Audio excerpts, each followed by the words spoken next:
So the first film was titled Unexpected.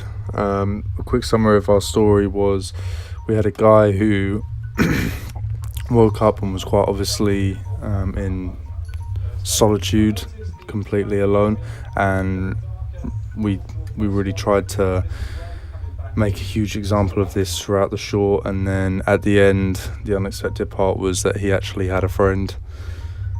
There was only two of us in the group, so we took on quite a few roles between me and Nathan.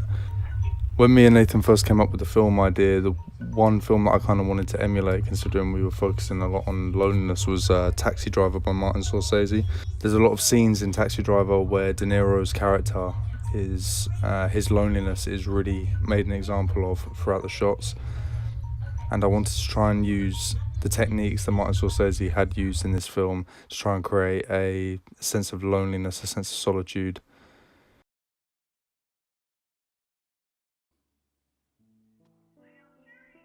For the second film, the title was The Promise. A brief summary of the storyline was a guy who was promised everything by people in his life but let down. He unfortunately ended up on the streets. I didn't really research for this role, as it's the role I'm most comfortable with. I've DP'd throughout the whole of college, so it was probably a mistake on my behalf to not research. When shooting the date scene in this film, my initial inspiration was the date scene in Mr. and Mrs. Smith. The dinner scenes in that film hold a lot of suspense and animosity over the long table, and that was something that I wanted to recreate when shooting that date scene. When the love of my life told me that she will leave me in hope. What went well for me on this shoot is that me and the producer got to collab on the set design. I really enjoyed this role on top of the camera work that I was doing on the day. He told me. It was nice to be able to create the frames that I was shooting and to have a lot of input on the mise en scène, considering that's what this film was based on. I really think the first and second scene went well. The first scene I got to create first-person shots, which I've never done successfully. And it was nice to see that they actually came off as well. The breakfast scene translated exactly how I wanted to, with the long table creating a leading line to the mum, who was the focal point of the scene. This was the set that I was able to design the most, and it actually came out really well once edited, so that was fun to do.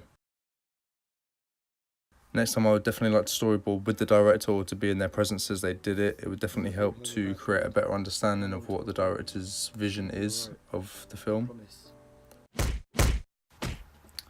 Film 4 was titled Inverted. A brief summary, it was kind of like a short/skit on a short confrontation that really happened over nothing and ends in a fight. One character wakes up from the fight and his vision is blurred and in black and white, and that kind of makes the whole flip on Inverted, how his sight goes from normal colour to black and white.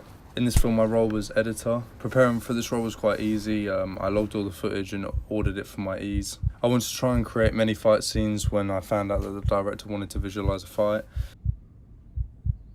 But for this film, I chose the first fight scene in Never Back Down, where there are effects used to create a kind of blurred dizziness feel for the audience. A book that I was able to reference was the second reissue of Technique of Film and Editing by Carol Rice. I was able to use her advice in the book about pacing and the shadowing effect.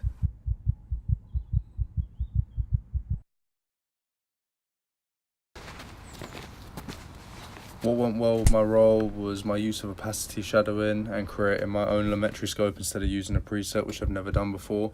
What didn't go so well for this film was there was no sound for the whole second scene, so I ended up having to create, to sound design the whole second scene, which was quite time consuming, and it was quite fun actually to play around with sound design, as I haven't done it before.